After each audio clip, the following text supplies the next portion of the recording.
Piper with Robert Piccarello. Chapter 2. The Los Angeles Years. Every person in this world is born with distinct talents and a unique personality, but our true identities don't blossom until we meet certain people or live in certain surroundings. For me, this area was Los Angeles. I remember the first time I set foot in this town of make-believe. I was 19 and looking to make a name for myself in the sport of wrestling. Red Bastian, who was the booker in Dallas, where I had been wrestling for the last 6 weeks, suggested that I head to California. He had talked with a good friend of his, Leo Garibaldi, who was looking for young talent. So in 1973, I packed my bags in my Vega, which took me all of 15 minutes, and I was off to California. At this stage in my life, every time I entered a new territory, I would roll down my car window and warn the state and its citizens that I was coming to town. In LA, my yell went something like this: "Look out, California. Roddy Piper is coming to town and I'm gonna kick your fucking ass." While the scream never worked in any other place, somehow LA was different. Los Angeles was the site of the very first big break for Roddy Piper. I made a name for myself at the Olympic Auditorium, the same place where some of the wrestling greats from the past, like Gorgeous George and countless others, used to wrestle. As a matter of fact, their pictures hung on a wall inside the auditorium, and I remember telling Leo that I would love to one day get my picture up on that wall, too.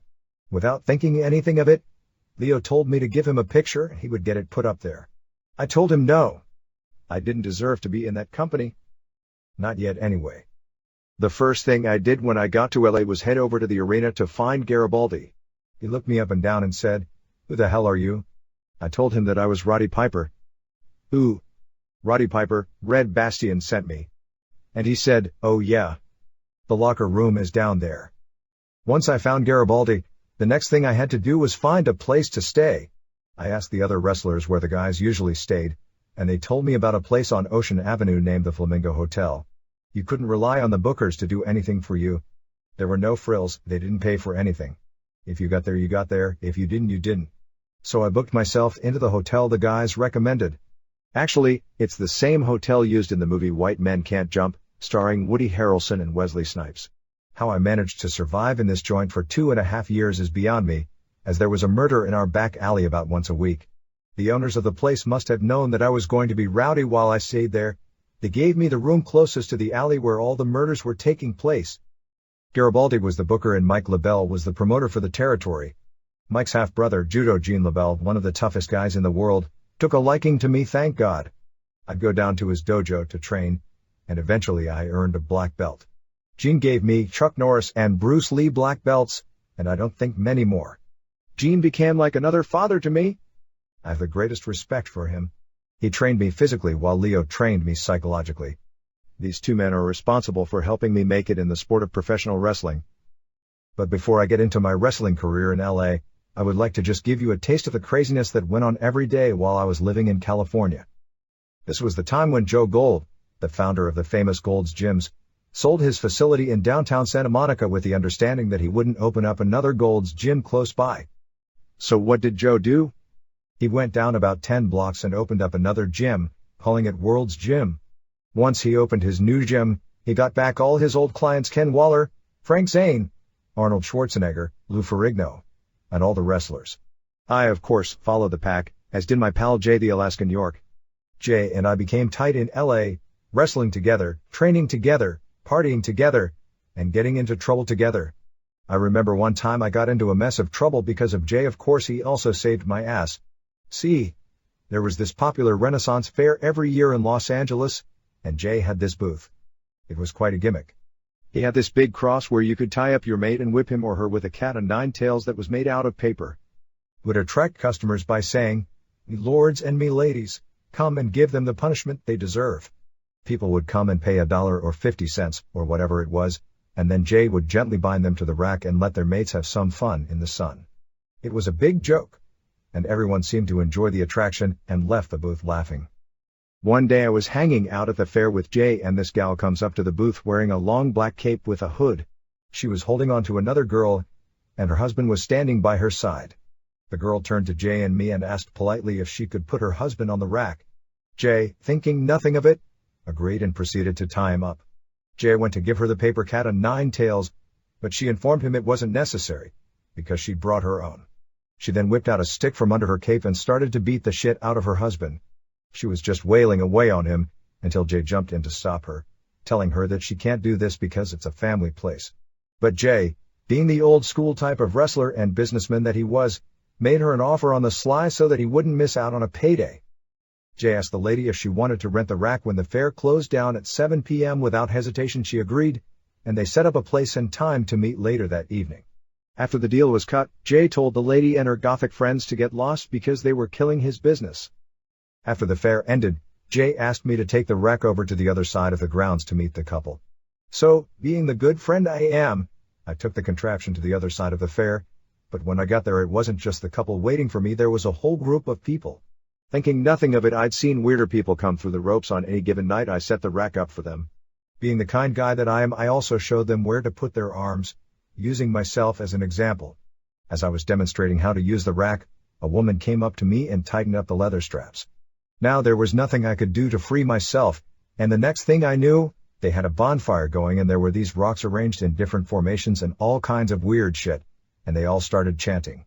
It was almost like something you would see on a movie set downtown. But this was no set or movie, it was very real. Now I really began to panic. The woman started scratching her nail down the right side of my cheek, down to my throat, as though she were intimidating me with a butcher knife. Then these guys wearing black capes with hoods started walking over to me. They were actually in a circle closing in on me, getting closer and closer with the chanting getting louder and louder. I now thought, I'm gonna die. Thankfully, before the ritual went any further, York came over with his 12-foot bullwhip and started snapping the thing at the devil worshippers like Indiana Jones. That caused them to back off and allowed him to free me from the rack. To this day, I really don't know what they were going to do to me, but thank goodness Jay and his trusty whip showed up when they did. Jay freed me and I immediately started running for the hills. But not Jay. He went over to the devil worshippers and not only took his cross back, but also had the balls enough to ask the satanic couple who rented the prop for the money they owed him. No one, not even the devil, was going to stop Jay from earning a payday. I always found myself getting into trouble when I was around Jay. We did a lot of partying together. One night Jay and I, along with his brother Ned, who, like everyone else in LA, was working as an actor, were hanging out. We were at the Flamingo Hotel, where all the fun and dangerous games took place in the city. To show you how close I lived to danger every day, the Flamingo was located half a block from a place called Tommy's Famous Hamburgers, a place where a famous serial murderer, the Hillside Strangler, had claimed one of his victims. One of the saddest signs I've ever seen in my life hung on a telephone pole outside Tommy's. It said, "Please help me." It was posted there by the young girl's parents, and I'll never forget it because the words were painted in blood red on the sign right under her beautiful picture. After getting high, the three of us went our separate ways. Jay went home to his house and Ned followed him out the door to his home in the Hollywood Hills. I had the shortest trip of all three of us. I just got up off my couch and went to my bedroom. But when Ned got home, he didn't go right to bed. He just kept smoking and getting dusted all night. By the time the sun came up, he was completely out of it. For some reason, he went out into his backyard in his boxers, tank top, and sandals and started playing with a ball. He must have accidentally thrown it over the fence and into his neighbor's yard because when he reached over the fence to get the ball, the neighbor's dog took a hunk out of his hand. Now Ned started freaking out. He was bleeding all over the place. Blood was dripping down his arm and got all over his tank top. This was the day after the Hillside Strangler had killed a young woman whom Ned had recently worked with. Ned was pretty shaken up by the whole thing and had been talking about it all night to us while we were getting high. For some bizarre reason, Ned convinced himself that he was the Hillside Strangler, that he killed his friend and all these other women. He was really out of it, hysterical, and called the police to turn himself in. He told the cops where he lived, hung up the phone, walked out front, and sat on the curb with his wrapped, bleeding hand waiting to be taken into custody. When the police came, Ned started babbling about the latest victim, saying things that only somebody who knew the girl would know. At this point the officers were convinced that they had the murderer and it went out on the news wires. By the time I got up, it was about 5 o'clock in the evening and I switched on the TV as I was getting ready to go to the arena to wrestle, and every station was reporting that the Hillside Strangler had been caught. To my surprise they were showing Ned York's picture. Then I saw a live shot of Jay entering the police station, wearing his wide-open Pendleton shirt which revealed his hairy chest-tight jeans, lineman boots, a buck knife hanging by his side, and a 12-foot bullwhip around his neck, going in to prove his brother's innocence. If you think I was surprised that evening, Just think how Ned felt when he woke up in jail. He came out of his stupor and said, "What the hell am I doing in here?" Jay and Ned had a lot of explaining to do, and I'm not quite sure how they managed to convince the police that they had the wrong guy, but they finally did, and the cops let Ned off on some minor charge. This was the type of shit that was going on every day at this time in my life in LA. While I was in California, I crossed paths with greats from all walks of life. At one time or another, I hung out with one of the funniest comedians of our time, Andy Kaufman, got in the ring with the greatest boxer ever, Muhammad Ali, had the pleasure of working with one of wrestling's true good guys, Lonnie Main, and also met up with the first black heavyweight wrestling champion, Tiger Nelson. In the early stages of my career, I was taught not to socialize with the fans because it could hurt your career. You didn't want to get too close to them because if they could touch you and talk to you, why would they pay to come and see you, or why would they watch you on TV? But there was this one fan who would come to the back door of the Olympic Auditorium and would always manage to get into the matches for free. He was an impersonator who did this great impersonation of Elvis, and this act always went over well with the cops, who would then let him in to see the show. Once he got inside, he always managed to find me and kept telling me how hilarious I was, and he also loved to imitate me. After a while I got used to seeing him around, so I thought nothing of talking to him, and I even would hang around with him after the matches. The comedian had a van, and I'd get into the van with him and he'd ask me to say something funny to him. So, thinking that he wanted to hear a joke, I'd say something like, "My first wife died of poisoned mushrooms, my second wife died of poisoned mushrooms, and my third wife died of a brain concussion." He then asked, "What happened?" And I answered, "She wouldn't eat the poisoned mushrooms." Not amused by my joke, the comedian would just stare at me with a deadpan look on his face and say, "No, say something funny." Well, I asked him what he found funny, and he told me that he thought I was funny in the ring. This is where we differed. I didn't find anything funny about what I did in the ring for a living each night. I asked him what he thought was funny. He'd recalled one night in the Olympic Auditorium when I was on the microphone and I had just busted up 2 or 3 wrestlers. They were lying on the floor, I was bleeding, and the crowd was going wild, starting to riot. I just said, "Is there no justice?" And the comedian thought this was hilarious. The irony of me bleeding over a couple of wrestlers and saying, "Is there no justice?" with a riot coming, well, that wasn't funny to me. But this guy thought it was. This guy who I am talking about was Andy Kaufman. Andy would sometimes take me to a place called the Improv, and he would get up on the stage and do my interviews as part of his act. After about 10 minutes of doing this, the people would yell at him to get off the stage, telling him he wasn't funny. But he would still try to get over with the crowd with my material until he'd finally storm off the stage. This was a different business, the comedy business. He was supposed to entertain these people by making them laugh, but all he was doing was pissing them off to the point where they all wanted their money back. I wasn't understanding what he was trying to do. He was a great comedian, who had so much great material, especially the skit he used to do with the bongo drums. Why was he using my interview material to try and make his audience hate him? Andy was quite a character. I remember Andy would have comedy concerts in this little arena in LA, and after the show he would take everybody from the audience in a yellow school bus for chocolate mousse pie at one of his favorite restaurants in town. He was also working on a show called The New Dick Van Dyke Show, and one day Andy took me to meet the star of the show. So he said to Dick Van Dyke, "This is Roddy Piper," and Van Dyke said, "So this is the genius you've been talking about?"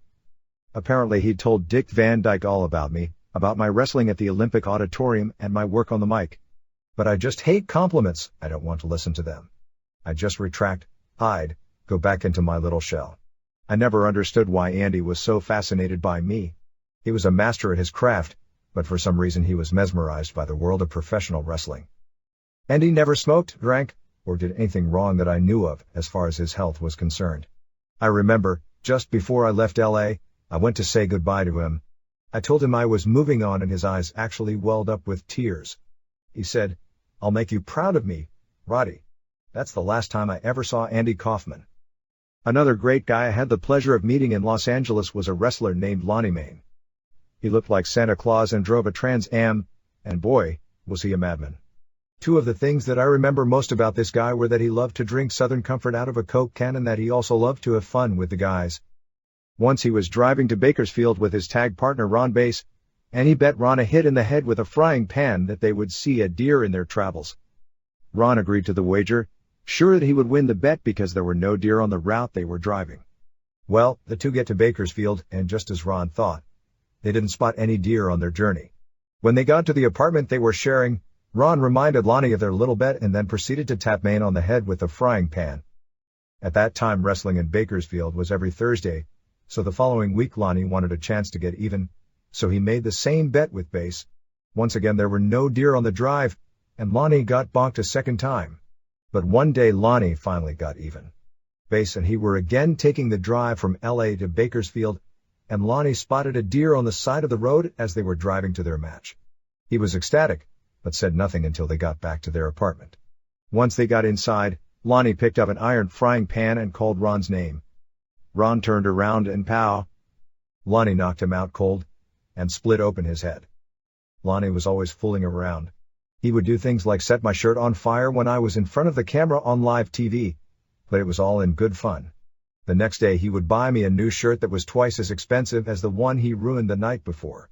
That's just the kind of guy he was. He liked to have fun and really was a great guy.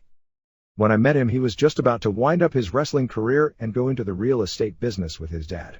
But unfortunately he found out he had cirrhosis of the liver and was about to die. He never did get to go into business with his father, and it had nothing to do with his liver disorder either. One night, after a match in San Bernardino, I saw Lonnie holding onto the side of his car and puking. I asked him if he was all right and he told me not to worry, that he was fine, so I went home. The next morning I got a call from Lonnie's wife, telling me that he hadn't come home the night before, and immediately I started to cover up for him, thinking maybe he was jerking around. Thinking quick, I told his wife that maybe he'd gone to San Francisco a day early. But the following day I got another call from Lonnie's wife, and she still hadn't heard from him. I soon learned the truth behind Lonnie's disappearance. He left San Bernardino in his trance, and the night I saw him after our match, I was told that he was driving on the freeway in the far right lane, and his car drifted over the other 3 lanes, went over the grass median and into oncoming traffic, and hit a woman and her child head-on. The impact of the crash was so bad that it not only killed everybody instantly, it also left Lonnie's body unidentifiable. As a matter of fact, the only way the police were able to identify the body was through his wrestling license, which he had on him. When the news came out that Lonnie had died, immediately everybody was saying that it was a suicide, but I don't believe that. Lonnie Main was consumed with what I call the sickness, which you'll learn more about in Chapter 12. He was too good a man to ever take anyone else's life if he was going to take his own. Wrestling in Los Angeles also allowed me to meet superstars in other sports. It was through wrestling that I was able to meet the greatest boxer of all time. Muhammad Ali was scheduled to fight Antonio Inoki in Japan on June 25, 1976. The Japanese fans loved watching their top fighters take on American athletes. Mike LaBelle had an in with Japan, and I started going to the Orient to wrestle as Stan Hansen's first tag team partner. The Japanese promoters loved having Americans come to their country to wrestle because the matches always drew huge crowds and made them lots of money. The people loved wrestling, but their version of the sport was somewhat different from ours. If there was some spectacular move or pin, the people would all just clap. They were so polite. Quite a difference from the matches and the audiences I was used to back in the States. Ali's match against Japanese wrestler Antonio Inoki took place in Tokyo. Judo Gene LaBelle was the referee in this fight, and I was on this card via satellite from Los Angeles. Antonio Inoki lay on his back for almost all of the 15 rounds, and he just kept kicking Ali's legs. You could see the black and blue marks appearing on his legs during the match. People couldn't understand what was going on. When Ali was training for this fight, he held a press conference in the Olympic Auditorium.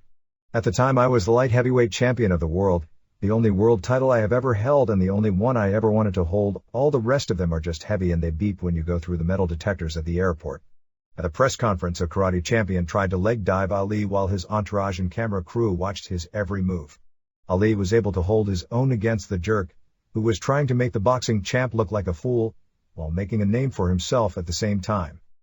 I was sitting in the front row taking all this in, and Ali looked over and pointed to me. In typical Ali fashion, he started saying to me, I want you in the ring. I had just wrestled in some matches where the loser had to shave his head and I lost. I must admit I have an ugly bean. There are a whole bunch of gashes where things have hit me over the years, so it was not pretty. So there I was, bald, wearing my green corduroy suit, and Ali's taunting me to come into the ring with him. I looked around and sure he wasn't talking to anyone else, and when I realized that I was the only one sitting there, I said okay and went into the ring. On my way, Judo Gene LaBelle was looking at me like, "What the hell are you doing? And I just shrugged my shoulders as if to say, I don't know Gene. Muhammad Ali then locked up with me wrestler style, and nobody believes me to this day, but I heard Ali say, hip toss me. I wasn't about to argue with the champ, so I hip tossed him. Over he went, his shoe fell off, and all of a sudden all of these Muslims with bulges in their jackets started charging into the ring. Knowing that these guys weren't coming into the ring to shake my hand, I hightailed out of there as fast as I could. But I think the reason Ali called me onto the mat that day was because he was such a great man that he was just looking to give a young kid like me a break and some exposure. He was that kind of an athlete, one who was so secure about who he was that he could afford to be that kind. I also had the pleasure of meeting another sports legend, although I didn't know it at the time. When you enter the Olympic Auditorium, you come into a hallway that has a huge heavy steel door. It's like you're entering a dungeon. You have to go down these steep stairs. The paint on the wall is peeling and there are these huge pipes overhead that drip with condensation. As you walk down this cement hallway, you can either go to the right or the left, but whichever way you go there are just these holes in the wall with concrete and benches. Welcome to the Olympic Auditorium locker room. It was always musty down there, and when you picked your cubicle of death and dumped your gear on the bench, the rats would scurry away. Despite the shitty locker rooms, there was still an allure to wrestling in the Olympic Auditorium. Many greats from the past had graced the halls of this historic landmark. I was to find out by chance that a great from the past was still among us. When you first entered the locker rooms there was a big massage table, and there was also a black gentleman named Tiger Nelson. Tiger was about 108 years old. He would say hello to everyone who came by and called him Horsecock. He used to wash our backs in the shower after the matches. He was quite a tall man, but all crippled and hunched over. He wore slippers and big baggy pants with an untucked blue shirt, like a gas station attendant. Tiger was hip, though. He was a rapper before rapping was cool. He was a fine and honorable man. He would hear the showers go on, and then you'd hear him shuffling in his slippers to go get his washcloth and bar of soap, which resembled the kind you'd get from any day's inn, and he'd be ready so he could scrub your back. No matter who you were, he would always say, "Oh, Horsecock, you could have heard that heat in Tokyo." He was talking about what a great quality match you had. The truth of the matter was that he hadn't seen a match for 35 years. Tiger stayed in the locker rooms during the matches. Wrestlers would usually tip him a little something. I took a liking to this old man and I'd usually give him $30 or $40 or whatever I could. He used to call me Mr. Piper, sir. I started talking to Tiger on a weekly basis, and he would tell me about the heat he heard in Tokyo, scrub my back, and shuffle on out. One day I finally asked him why he called everybody Horsecock. He laughed and said, "Well, sir, everybody likes to be called Horsecock, and that ways I don't have to remember anybody's name." After a match one night, I was coming out of the arena and I ran into Tiger as he was counting his tips. I said good night and he asked me what time it was. When I told him it was 11:30, he grabbed his head and bent over, let out a groan, and said, "Ooh, I done missed my last bus, Mr. Piper." I told Tiger not to worry, that I'd give him a lift home. He was hesitant. "Well, sir, not many white folk live where I do, sir," he said, but I told him that I didn't care. In hindsight, what he was really trying to tell me was, I don't want some honky son of a bitch like you in my neighborhood. But I didn't get it, and kept insisting. He really didn't want the ride until I told him that I just got a brand new Cadillac. He started laughing and said to me, "I ain't never had a ride in a Cadillac, sir." Out of pride he insisted that I take 2 bus transfers in exchange for the ride. So I drove Tiger home that night into Watson, LA, and he invited me in. His place was about 14 feet long and about 8 feet wide. It had one of those old hot plates made out of porcelain, a cot, a chair, a sink, and a tiny bathroom. He invited me to sit in his chair and asked, "Mr. Piper, sir, are yous a drinkin' man?" And I told him that I was, and he asked me if I had ever tried the Ripple. I said, "Yes, Tiger, I've drunk a lot of Ripple," even though I had never touched the stuff until that night. So he reached under the carpet and pulled out a bottle of Ripple. He was a little embarrassed when he realized that I saw that he had the bottle stashed under the carpet, so to save face, he told me that he liked his Ripple warm, and I said, "Me too, Tiger," as I took a swig out of the bottle. I noticed a scrapbook on the table and I started looking through it. There was a picture of 2 guys. Both of them were wearing black ties and tails with a stovepipe hat, and I said to Tiger, "Gee, that guy looks like Bob Hope." And he responded, "That is Mr. Hope, sir." I asked Tiger who that other man was, and he told me that it was him and that he used to own a nightclub at that time and that Bob Hope used to work for him. Eyes used to wears me a top hat and then their tails and tuxedo, and when I wore that, people used to gives me respect. He also said that when Bob Hope came into the club, he would take his cane, kick it around and bounce it off the floor, and Tiger would snatch the cane right away from him. Tiger said, that's why Mr. Hope took up golf. There was another picture in the album of a beautiful black lady. I asked him who that was, and he said it was his Rosie. I asked him what happened to her, and was she still with us. He said no, they think that she may have just wandered into the wrong neighborhood. Then he remained silent, and I could see the sadness in his eyes. I didn't know how to respond, so I just kept looking through the scrapbook. I came across another interesting photo in Tiger's book, a boxing match from an aerial view. I thought I recognized one of the guys in the photo, and I asked Tiger, "Is that Jack Johnson?" "Yes, sir, Mr. Piper. That's Mr. Jack Johnson himself," he said. "He'll be damned. Jack Johnson. Who is he fighting?" Tiger said, "Why, Mr. Piper, he's fighting me." "Wait a second, Tiger, you fought Jack Johnson?" he said. "Yes, sir, did." I excitedly said, "That's great. That must have been a great career move. That must have put you on top of the world." "Mr. Piper," he said, "to tell yous what happened. I was a young bold stud, and I comes out that first round and there's Mr. Johnson, and we's went toe-to-toe hitting back and forth, and I went back to my corner after the first round. In's the second round Mr. Johnson comes out and he hit me with a left hook and it done felt like a mule kicked me in the head, and I starts a wobbling and alls of a sudden these big black arms came around me and Mr. Johnson whispered in my ear, 'Just hold on, nigga, just hold on.' Mr. Johnson's you kept holding on to me for 15 rounds, forced the rest of that there fight." I then said, "So, Tiger, that must have made you a contender." He answered, "No, sir, Mr. Piper. It done killed my career." I asked him what he meant, and he told me that he couldn't ever get another fight. Tiger paused and took another swig of Ripple and then started coughing really bad and holding his side. When he settled down, he continued his story, telling me that because he went 15 rounds with Jack Johnson, nobody wanted him fighting against their boy. It killed his career. He lost his nightclub and he lost everything. He wasn't a businessman. He had been getting by on his reputation as an athlete. Tiger started coughing really bad again, and he turned to me and said, "Mr. Piper, sir, I'm starting to get the aches again. Do you mind if I go lay down for a whiles?" "You's welcome to stay." I thanked him and said that I was going to go. He asked me to turn the light out for him. As I was closing the door behind me, I heard him cough, and that was the last time I ever heard or saw Tiger Nelson alive. The next time I laid eyes upon Tiger was when he was being buried. He must have been in the service because the Legion buried him. There were 4 people there, including myself. Tiger Nelson's real name was Theodore Roosevelt Reed. This was a hard reality check for me. How could someone who was once at the top of his profession wind up scrubbing wrestlers' hairy backs for a living and end up dying alone? But I was determined not to let it get to me. I learned how to dismiss things like this from my mind and to block things out, and I had a lot of practice at this over the course of my life. The sickness of my sport was well embedded in me. It was consuming me. I was living, breathing, and eating what I was doing. The territory had been pretty much running at rock bottom, not having drawn a lot of people for quite some time. In order to better my performance on the canvas, I used to go to Melnick Hall at UCLA, where they had wrestling tapes from 1956 to 1960 that I watched during the day. These tapes showcased the talents of Dick Lane, Gorgeous George, and other famous grapplers from LA's past. I would watch the reels over and over again, stopping the action and replaying it when I saw something that I wanted to learn. But I was doing just fine on my own in spite of what Leo had been thinking when he first laid eyes on me. He must have been saying to himself, "This kid is too young. There's nothing I can do with this guy. Nobody likes the bagpipes and stuff like that. And on top of all that, he wears a skirt to the ring." But he took a chance on my 19-year-old skinny ass anyway, and it wound up working out for both of us.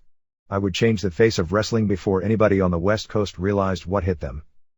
Leo booked me against a wrestler named Java Rook, whose real name was Johnny Rods. Just before the match against this mean-looking wrestler, who'd grown up on the tough streets of New York, Garibaldi seemed to be having second thoughts about having me face him. Leo knew Rook was very vicious and unorthodox between the ropes. He would just get in the ring and scratch and claw at you until you couldn't take it anymore. But instead of taking me off the card, Leo came up with what he thought was a great plan. He said to me, "Come here, kid. I'm gonna give you a break. This is what I want you to do. I want you to go in there with this Java Rook and basically don't touch the guy. I don't want no offense from you. I don't want you to wrestle him. I want you to let him beat you and beat you down and then pin you 1, 2, 3. And he walked away. Now I'm thinking to myself, break? Some plan. Then what? But what I failed to realize at this time was that I was in Hollywood, where everything and everyone is make-believe. If you wanted to have any success in Hollywood, you had to be able to act no matter what your job was. It wasn't like IBM was calling to make me an executive or that job as a brain surgeon had finally opened up. It was this or sweep the streets. Java Rook then proceeded to beat me to death in the ring, and the crowd loved every last minute of it. Me, I was thinking this was dumb, and I was humiliated after I lost because I couldn't fight back, but in retrospect, I have to say that Leo Garibaldi was a total genius in the sport of professional wrestling. Before the next week's match, Leo had this t-shirt made up for me that said, "I'd rather switch than fight." Leo got the idea for the saying from a popular TV commercial for cigarettes. It was the one with the guy with the black eye who said, "I'd rather fight than switch." Well, Leo, being the genius he was, made me wear the shirt into the ring the next time I had a match with Rook. Instead of getting the stuffing beat out of me again, Leo had me on the microphone doing interviews as Java's manager and new tag partner, explaining to the crowd that I'd rather switch than fight. I told them that it had nothing to do with Java kicking the crap out of me the week before, but rather that I wanted to be the Arab wrestler's spokesperson because I cared so much and I'm such a nice guy. This got a tremendous amount of heat with the mostly Mexican audience, as there was a large Hispanic population in Los Angeles and most of them had come to see the wrestler kick my ass again and not for me to make an about-face and become his manager and new tag partner. This little incident marked the beginning of a new phase in my wrestling career. I was learning how to become a master on the mic. Well, at first I didn't want to talk about myself, so I decided I would talk about Java. This was just laid upon me and I didn't know what to expect, but like FDR once said, some people just have greatness thrust upon them. So I looked over at Java Rook with that ugly rug on his head, and the words just started flowing naturally. All of a sudden I had found a platform where I could become a man and make my mark, instead of having to take the back seat and let things happen to me. I was now front and center, and I liked the feeling of power. I had 3 cameras on me and 6,000 people listening, a lot different from standing on a street corner playing my bagpipes and people just walking right past me. Now I had all of this attention. What was I supposed to do? I just got real comfortable, real quick on the mic, and everyone in attendance was listening and believing what I was saying. They forgot all about the beating that Java once gave me, and with all the anger spewing through the mic, I made these people believe that I was proud and not a coward.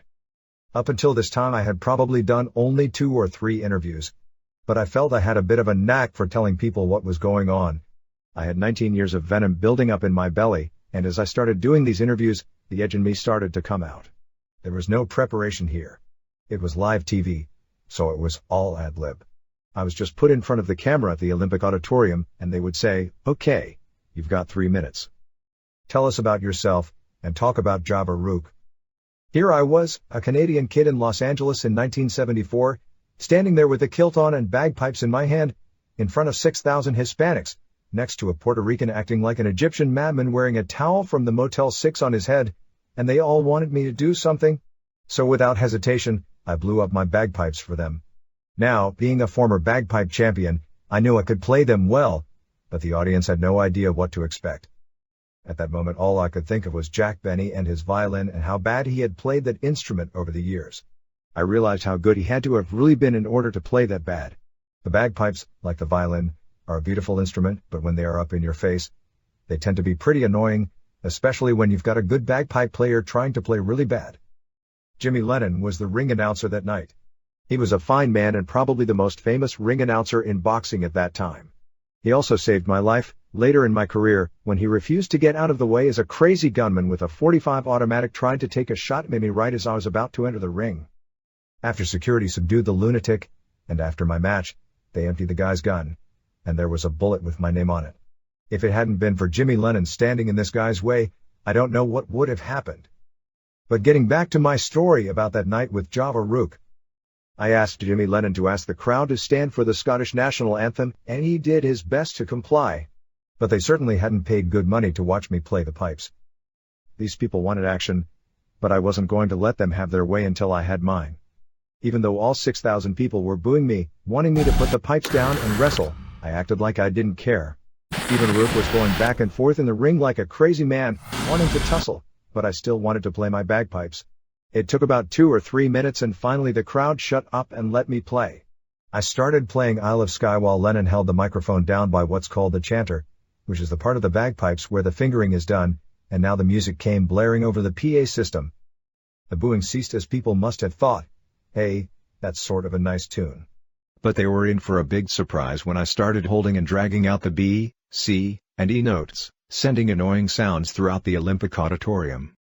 These people now started coming unglued, and they started booing and throwing cups and lit cigarette butts in the ring at me. That night marked the beginning of my new art, the art of ring psychology. I would play these annoying notes on the bagpipes and the people would boo, but they loved every second of it. I was amazed that I could control the masses.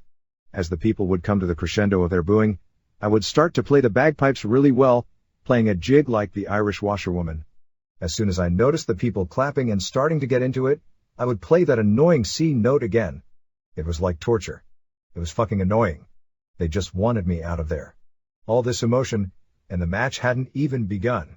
So by the time the bell rang, these people were ready to kill me, and the scary part of it all was that most of them probably could have, because remember, I was still a scrawny teenager at the time. Well, after I got this heated crowd reaction the first time, Garibaldi started putting me out there as much as possible. He had me wrestle on the first match, then I'd referee the next bout, then I'd manage someone later on, and would finally wrestle in the last match. This went on for about 6 months, at a 7 nights per week clip. Well, it didn't take long for the word on me to start getting out, and soon I was meeting quite a cast of characters. One of the characters I met at this time was none other than actor Henry Winkler. I was working out at the dojo with LaBelle, and there was this movie they were shooting at the Olympic Auditorium with Winkler called The One and Only. Winkler was playing the part of an actor who became a wrestler because he was out of work, and LaBelle got me a small part in the film. Right before the scene with Winkler, LaBelle grabs me like we were going to fight and slaps me hard 3 or 4 times in the face, and says to Henry, "You see this kid? You can't hit him too hard." Well, when it came time for the Fonz to hit me, he blasted me with this German helmet, knocking me a little too close to the camera. I then heard the director say, "I got me another Robert Redford here." Look at that. He's already cheating on his close-ups. After this experience, the director talked to me and wondered if I was interested in having an acting career. I said no, but in spite of this I was still sent a Screen Actors Guild card in the mail, even though I never asked for it or wanted any part of it. I was in the limelight of wrestling for the first time, and I had found a home and a family. I wasn't about to let go of my family to be in the movies. Finally, I had something solid, and a place that would accept me for what and who I was. Little did I know that the director who'd asked me about acting had been Carl Reiner, and I turned him down. Another brilliant career move. Garibaldi started boasting that I was going places that no other man has gone before. Well, Mike LaBelle proved that to be true. Mike was a promoter who always came up with these ideas that didn't apply to wrestling. Some were good and some were bad, but this next one was an interesting one, though I found it to be humiliating. Mike came up with a routine where I would hypnotize people. So, one night, I get to the arena and LaBelle hands me this plastic gold watch on a plastic gold chain, and I'm on TV hypnotizing Keith Frankie, who later became known as Adrian Adonis. I'm telling him, "You're going to lose the match. You're going to lose the match," as I'm swinging the fake gold watch in front of his face. Now, you have to imagine the amount of embarrassment I was feeling at this time. Here I was, a kid among giants like Lonnie Main, Andre the Giant, and Harley Race, and I'm out there supposedly hypnotizing another wrestler. There was no sports entertainment back then. They were all just laughing at me off camera, and I felt humiliated. Next thing I know, LaBelle and Garibaldi are getting phone calls from the people in town who wanted to have me hypnotize them so that they could try to forget their troubles. Not wanting to pass on an opportunity to help the public and draw a big crowd, Leo and Mike had me start coming to the arena at 5 o'clock 3 hours before matches began just so I could work. My magic. They had me set up in the balcony at the Olympic Auditorium with a lopsided table and the cheesiest red candle I had ever seen in my life. The line of people who were already there when I got to the arena was amazing. These people actually thought I could do this and were showing up by the boatload. People would come to me with all sorts of problems, and in no time I found myself saying things like, "You will get a hard-on, you will make love with your wife, you will find your dog," crazy stuff like that. So now I go along with it for a while thinking it's fun and part of my job. This went on for about 2 months, and there were sometimes 200 to 250 people waiting for me to put them under my spell. I just couldn't believe these people actually thought I could do this. But it all came to an end one day when reality checked in. Among the 75 or so people online waiting to see me was this Mexican gentleman who was about 40 years old. I asked him what his problem was. Basically, I was being an insensitive shit. He started talking to me about his family in front of all these other people. He starts crying and telling me about his wife who has cancer and his terrible problems with his kids. I'm thinking, wait a second, why am I doing this? It was the first time I realized how much power one holds in one's hands simply by being featured in the media. That's the first time in my life that I applied morality to professional wrestling. I realized that I couldn't do this to these people. There would be no more hypnotizing coming from me. It was the first time I was drawing the line in a sport that's lineless. At the risk of losing my job, I told Leo and Mike that I was through deceiving these people, and that the routine would not go any further. Garibaldi argued with me, but I kept insisting that I couldn't do this anymore. After a while he understood my point, and the next week I stopped doing the hypnotizing thing. This was the first time also that I started developing the wrestling morals and vowed I would not cheat the wrestling fan like that and jerk their feelings around ever again. But now I had the added burden placed on me to come up with a promo for my next fight, which was against the very popular Chavo Guerrero. So the next week I showed up on TV sitting on a donkey, which was painted like a zebra, just like they do in Tijuana. I was wearing a sombrero and I had a carrot on the end of a stick, which was dangling in front of the donkey. Of course I was wearing my kilt and saying terrible things about Guerrero while wearing an antagonizing t-shirt that said Conqueror of the Guerreros. I started talking about wetbacks and how they were so uneducated and stuff like that. The television station called Mike LaBelle because they got so many complaints about my behavior. They were worried about the ratings, so the next week I had to go on TV and apologize to the Hispanic population. I said I didn't mean any disrespect and I would learn the Mexican national anthem on my bagpipes and play it in honor of their wonderful people. A few weeks went by and I started bragging about how good the anthem sounded on the bagpipes and that I'd soon be ready to play it. So now comes the Wednesday before the Friday night main event, and I went on TV and said, I've got it. I've learned the Mexican national anthem on the gaita. Spanish for bagpipes. By this time these people believed that I had some sincerity in me and couldn't wait to hear this new rendition of their country song. Well, don't ever let me fool you. That Friday's house show was sold out and I was the single main event, so it was the first Olympic sold-out show that I was responsible for. In those days you and your opponent were directly accountable for drawing people to the matches, unlike today, when the federations toe the line. This was also the night when I was supposed to belt out my rendition of the Mexican national anthem before belting my opponent in the ring. The event was going to be on Channel 34, which would be broadcast across the nation in Spanish. Chavo wanted no part of my antics. He came from a big, well-known wrestling family, and I think I tackled every one of them except Mama Guerrero during my career, and he was more interested in taking part in the match than in the hype. When I entered the ring that evening, I asked Jimmy Lennon to ask the crowd to please stand, as I was going to play the Mexican anthem on my bagpipes. The entire crowd stood up, mothers holding their babies, fathers standing at attention with their kids, some with their hands over their hearts and others with their caps off and their heads bowed, waiting to pay homage to their beloved Mexico. Lennon then placed the microphone down by my chanter, and I looked around in awe, knowing that the entire crowd and TV audience was now waiting on me. I blew up the bagpipes and I started playing, only it wasn't the Mexican national anthem, it was La Cucaracha. Well, it's safe to say that the night was pretty much over. Up came the chairs, up came the knives, the entire place came unglued in a matter of seconds. LA's finest, who were near the ring, now had a full-fledged riot on their hands. They whipped out their nightsticks, but even those didn't deter all these angry people from rushing the ring. I had to learn the art of punting people pretty quick. Pele couldn't have done as much punting as I did that night. I would let them come up onto the ring apron because you've got to duck between the second and third rope in order to get in, and boom. I'd land a swift, quick kick to their chops and send them flying onto the auditorium floor. I learned to be pretty good at keeping the ring clear.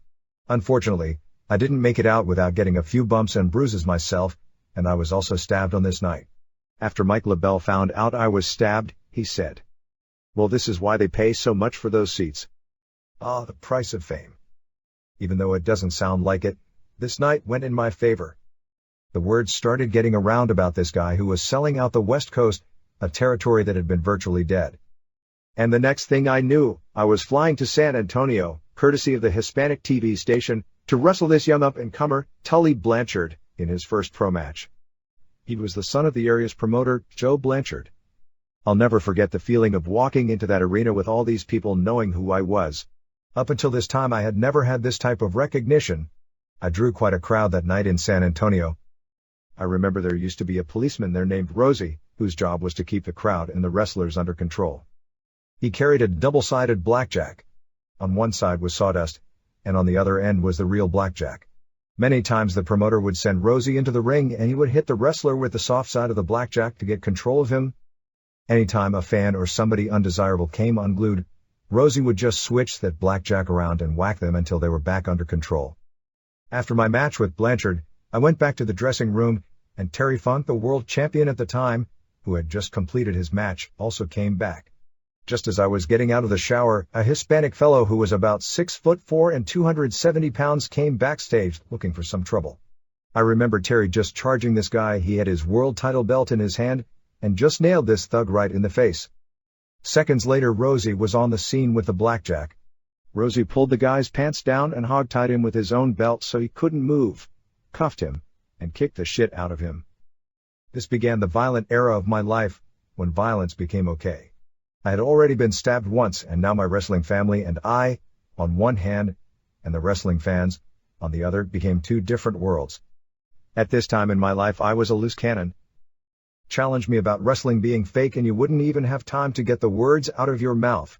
I would already be across the table with my hands around your throat. That's just what you did when someone questioned the morals of your livelihood. I was now in the dojo every day with Judo Gene LaBelle learning how to break bones. Gene LaBelle is one of the toughest men I know, and now he was teaching me the ropes and how to hold my own against anyone. I was fighting by day and wrestling by night. But all the training in the world couldn't have prepared me for one memorable match in Fresno. Whenever I tell this story, people think I'm being funny, but to be honest with you, I didn't think it was funny then, and I still don't find it funny now. Roy Shires, a promoter on the San Francisco circuit, approached me about wrestling a bear. I can remember thinking to myself on the drive up to Fresno that I had never heard of this guy called the Bear, but I took the booking anyway. Well, the night arrives and I'm fashionably late as usual because I'm the star. Well, in reality I'm not a star, there is no such thing. The only reason they call you a star is so they can butter you up and pay you less money. That's why you always avoid promoters. When I finally get to the arena in Fresno, I walk in the locker room and there it was, standing on its hind legs, this huge, hairy creature with a bottle of wild turkey between its paws, and it's just guzzling that whiskey. The monster finishes the pint, smashes the bottle on the floor, and then the trainer gives him a Coke and he dumps that into his mouth in one shot, too, and lets the bottle go crashing to the floor. This is the first thing I see when I enter the dressing room, a fucking drunk bear. In the car over to the match, I'm thinking I'm wrestling Bear Man, but now I'm face to face with this real live Kodak bear. I'm informed that the bear's name is Victor, like I need to know its name. There were 15 wrestlers in the dressing room and one bear, and I need to know its name so I can identify him. And that he weighs about 650 pounds. The trainer came over to me and explained the rules of wrestling a bear. He told me that you don't want to hit the bear, because he's got those huge paws and he'll swat you in the head and break your neck before you know what hit you. The good man also informed me that the bear's claws had been taken out and his front teeth were missing, but then he told me not to get my finger near the back of his mouth because he'd bite it off. Then the trainer told me how to lock up with the bear. He said that I've got to get up close to the beast, and once I'm close, the trainer will jab him in the ass with this stick. This will make the bear stand on its hind legs, and now it's my job to get up underneath him and get his paws on my shoulders and my hands on his shoulders. See, bears don't like to stand, so I have to move quick in order to keep him up on his hind legs. So I'm considering my options. Here I have a drunk bear named Victor who weighs more than 3 times my weight and wants to either bite off all my fingers or break my neck when I get in the ring with him. Just as I'm about to make my decision about whether or not to go through with this, my good friend Jay comes up to me and slaps me in the ass like a football player does and, while laughing, tells me to go get him, kid.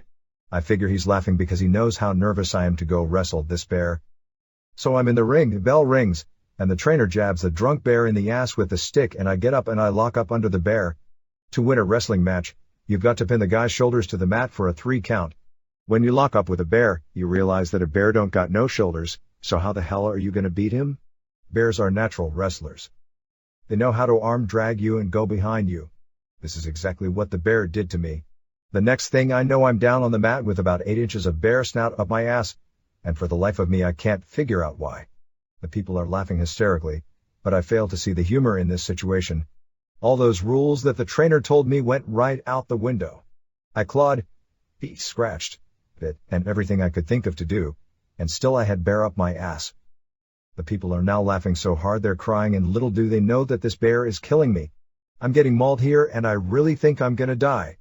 I give the high sign to the trainer and yell, Get this motherfucker off of me. I was fighting for my life here. Well, before I go any further, let me tell you why the bear loved my bum so much. It all goes back to the slap on the ass from my good friend Jay. He was not showing support. He was actually putting a handful of honey on my tights, giving the bear reason to go after my sweet ass. The bear smelled the honey and he was having a feast on the sticky smorgasbord on my ass. He even got under my trunks and pulled them down. But when he ran out of honey, he wasn't too happy. All that bear wanted to do was kill me. The trainer finally ended up tranquilizing the beast, but it took a while for the drug to kick in. It takes about 2 minutes, which feels like 2 days, and in the meantime the bear continued to kick the shit out of me. I did everything I could to slow him down, but he just kept coming. Every time I turned around I was getting slapped back by the bear. Thankfully, the tranquilizer took effect and the bear passed out. I didn't care that my trunks were down around my ankles. I was just glad to get out of there alive. But the fun didn't end there. As I was trying to pull my trunks up and get out of the ring, my foot caught on the ropes and I took a nosedive and went down headfirst right on the concrete. I'm now lying there with my shorts down and my ass exposed for all to see. Just another day in wrestling paradise. Now, you might think what Jay did to me that night was mean and evil, that this is how wrestlers play. Back in Los Angeles, I started to keep a .357 Magnum with me at all times. I was into fast drawing the gun.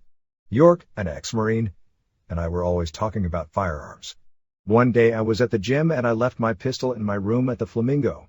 I came back and the maids had found the gun and were all standing around causing this big commotion. One of the rules I had been taught was that you should always keep the first chamber of your gun empty. This way, in case you hit the hammer accidentally, a round won't go off and hit somebody. In the next chamber you put a blank because if someone was coming, you can go ahead and shoot at them with a blank without having to worry about killing them. If they're still coming, you're going to need the other 4 rounds. I stuck by this rule religiously. Anyway, the maids had pulled the trigger and fired the blank, thank the good Lord. They were all looking for the lead and for dead people, I guess, and I tried to calm them all down before the police were called. If the police had come into my apartment that day, I would have been in a world of trouble. The messed up thing about my life at this point was that even though I was having more success than I ever imagined, I was also more reckless than I had ever been. I was portrayed as a rebel in the ring and started living up to the role outside of the ring. I became the image, despite the consequences. I couldn't see right from wrong at the time. All I know was that I went from driving a piece of shit Vega to a Caprice Classic almost overnight. My world wasn't about morals. No, the world of wrestling had its own code. The code was powerful and it fucked up most of my life. I gave an oath, my word and my honor, to protect the sport of professional wrestling. As I tell you these things now, I'm having trouble because this code was so instilled in me. These men were and still are my family, my frat brothers. I swore to protect them and watch their backs under all circumstances. This has cost me a lot of money and many sleepless nights in my career. But for better or for worse, this code defined my life. Wrestling has taught me many lessons. You always give 110% in your match. When you're finished, never make contact with the promoter, just get away from him. Never back down or take a back step. Always hold your ground. No retreat, no surrender. Wrestling also gave me my identity. I was never a character. I was Roddy Piper. Nothing about me or my life was a show. Professional wrestling is not phony. The outcome may be predetermined, yes, but how you get there is your business and your pain is very real. The truth is, wrestling is very competitive and only the best get to the top. Wrestling took this kid, Roderick George Toombs, and formed him into the man known as Roddy Piper. The more aggressive I was, the better I did. The more aggressive I was, the more people backed off, and I felt more comfortable, especially doing television interviews. I know now that this aggression was a mask, a shield. Under my tough guy exterior, I'm a very tender guy with feelings, but with my mask on, no one could hurt me. Over time I learned to become a one-man survival team. If there is one thing I've learned in life, it's that at the end of the day I am all alone. Nobody really gives a damn. It's either do or die. And this philosophy is my biggest nemesis. From what I have been taught, being a coward is so shameful that I would rather die than have people perceive me as one. This is the end of this chapter. I hope you enjoyed this program. Be sure to like and subscribe. Comments help the algorithm. See you next time.